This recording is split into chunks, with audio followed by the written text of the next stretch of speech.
Então, gente, tudo bom? A aula de hoje a gente vai dar continuidade à unidade 2 e o assunto vai ser teoria de orbitais moleculares.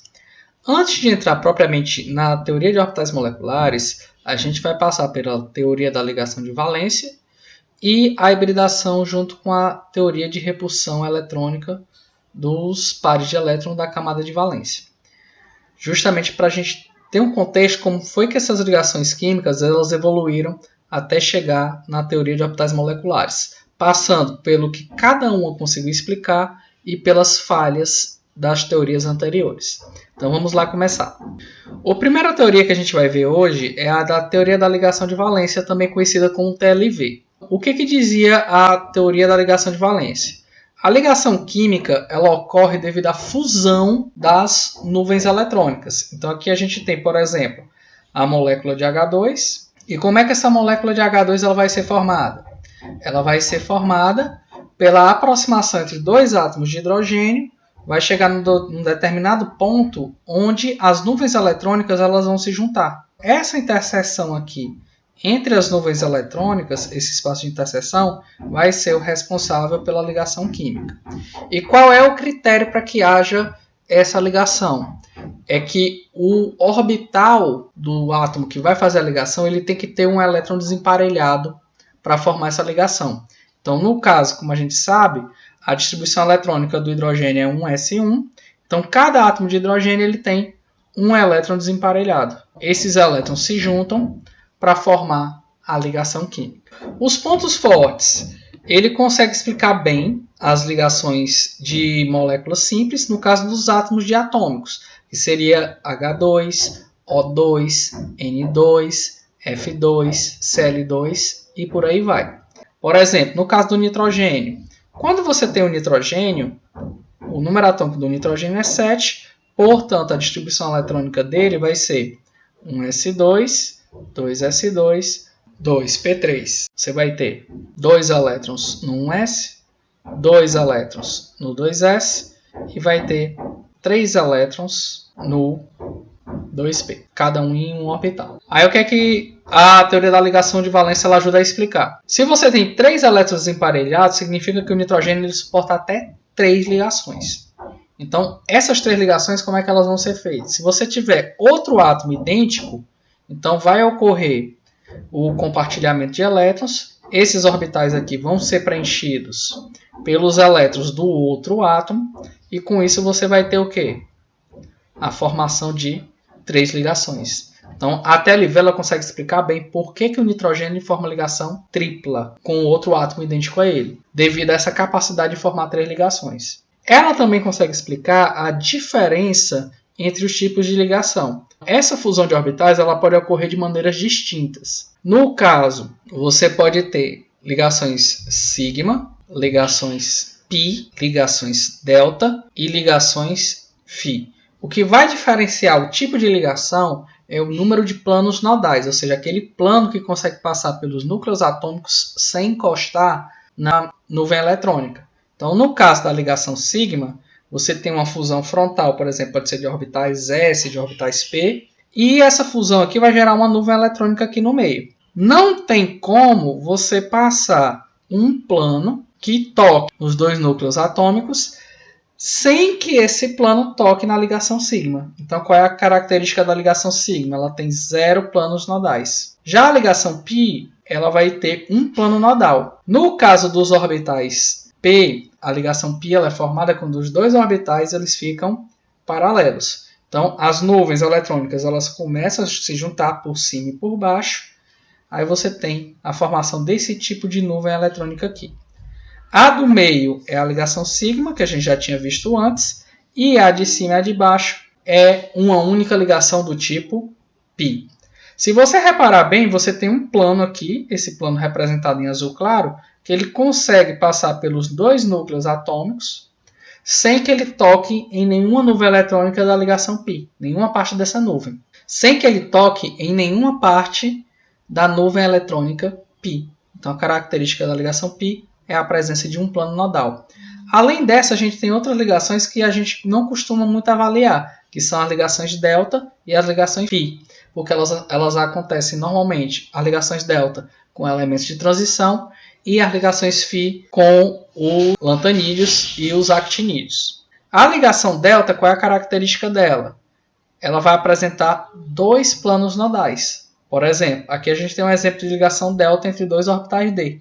Então você pode passar um plano nodal por aqui, nesse eixo, e o segundo plano nodal fica nesse eixo. Então se tiver dois planos nodais, você tem uma ligação delta. Se tiver três planos nodais, aí você tem a ligação φ, que vai acontecer entre os orbitais do tipo F. Quais são as falhas da TLV? A TLV ela explica moléculas bem simples, certo? Não serve para moléculas mais complicadas. O principal problema dela é com relação aos ângulos de ligação. Quando a gente tem a molécula da água e a molécula da amônia, a TLV ela consegue explicar o motivo do oxigênio fazer duas ligações, porque ele tem dois elétrons desemparelhados, e consegue explicar por que o nitrogênio faz três ligações, porque ele tem três elétrons desemparelhados. No entanto, se esses orbitais estivessem puros, o ângulo teria que ser obrigatoriamente de 90 graus, devido à disposição espacial das nuvens eletrônicas dos orbitais p. E isso a gente vê que não acontece. Na água esse ângulo é 104,45 e na amônia é de 107,8. Então a TLV ela não consegue explicar bem isso. Quando você vai para o átomo de carbono, o problema fica mais grave ainda, porque além de não conseguir explicar o ângulo, ela não consegue explicar a valência do carbono. O que é valência? É com quantos átomos diferentes o átomo consegue se ligar. A gente sabe que o carbono ele é capaz de formar 4 ligações. Só que se você olhar pela TLV, só tem 2 elétrons emparelhados. Então, teoricamente, o carbono só faria 2 ligações. Sendo bastante otimista, ele ainda pode receber um par de elétrons no orbital PZ vazio e formar uma terceira ligação.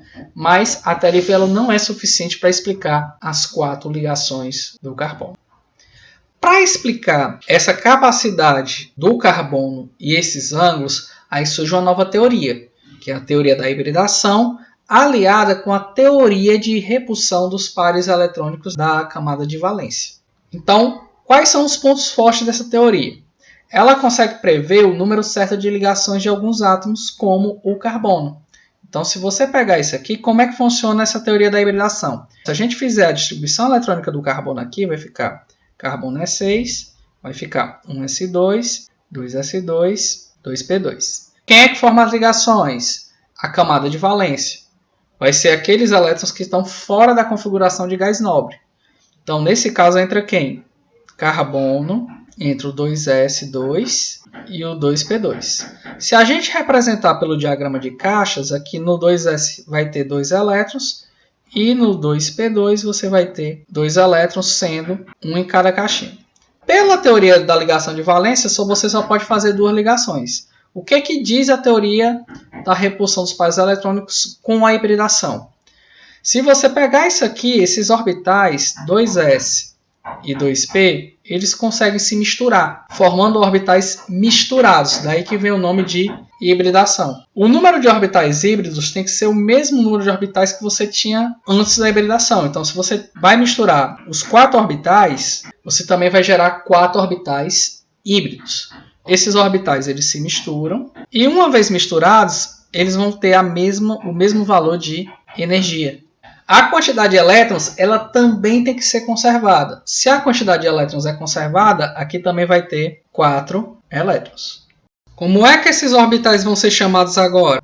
Cada orbital desse vai ser chamado de sp3.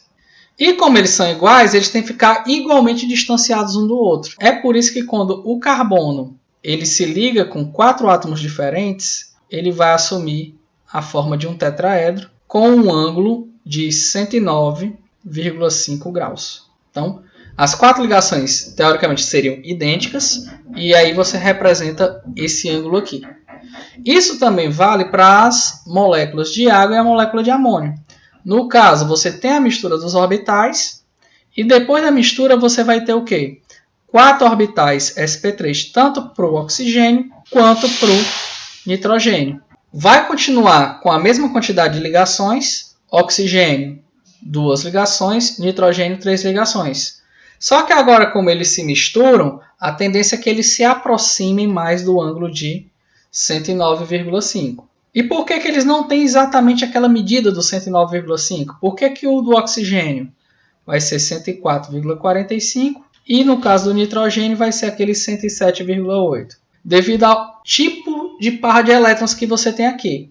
A gente tem dois tipos. Um é o da ligação sigma e o outro é o par não ligante. Lembrando, o par não ligante ele tem uma força de repulsão mais forte do que a ligação sigma. Essa repulsão desse par não ligante pela ligação sigma faz com que a ligação tenda a fechar, sendo um pouco inferior a 109,5 graus. Como a água ela tem dois pares de elétron, o ângulo vai ficar mais fechado do que a amônia, que só tem um. E, por final, o ângulo no metano, como não tem pares de elétron não ligantes, ele fica perfeitamente simétrico, todos sendo iguais a 109,5. Além disso, a teoria da repulsão dos pares eletrônicos ela consegue justificar uma boa quantidade de geometria das moléculas, sendo aquelas determinadas pelo que a gente chama de pares eletrônicos estereoativos. Quem são esses pares eletrônicos estereoativos que são responsáveis pela geometria? As ligações do tipo sigma e os pares não ligantes. Então, a soma desses pares é o que vai determinar o arranjo eletrônico e a geometria molecular, sendo esses aqui os principais tipos de geometria molecular. Apesar de ser muito bom para determinar os ângulos de ligações e as geometrias das moléculas, a teoria de repulsão dos pares eletrônicos e a hibridação, elas ainda não conseguem explicar tudo. Então, qual a falha da hibridação e da teoria de repulsão dos pares eletrônicos? Ela não consegue explicar o comportamento magnético de algumas moléculas. Por exemplo, as moléculas, de acordo com seu comportamento magnético, elas podem ser classificadas de dois tipos. As moléculas diamagnéticas e as moléculas paramagnéticas.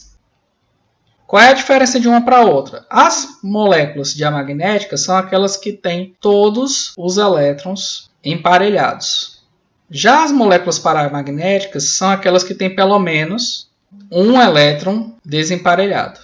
Certo? Então, no caso, se você pegar a estrutura de Lewis para a molécula do dioxigênio, você vai desenhar ela assim, utilizando a teoria da ligação de valência. Se você olhar, todos os elétrons estão em pares, sejam pares ligantes ou sejam pares não ligantes. Isso faz com que seja esperado que o comportamento do oxigênio seja de uma molécula diamagnética. No entanto, quando você faz o experimento, o que é que o experimento revela?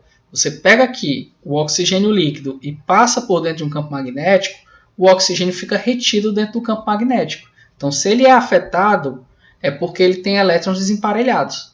Então, esses elétrons emparelhados é o que vai fazer essa retenção do oxigênio líquido passando por um campo magnético. Bem, então a TeLV não consegue explicar. A hibridação também não. E a teoria de repulsão dos pares eletrônicos também não. Então, é necessário uma nova teoria para explicar isso. Além disso, algumas moléculas como B2 e C2, as outras teorias de ligação também não conseguem explicar. Então, é necessário o surgimento de uma nova teoria capaz de explicar. E essa teoria será a teoria dos orbitais moleculares.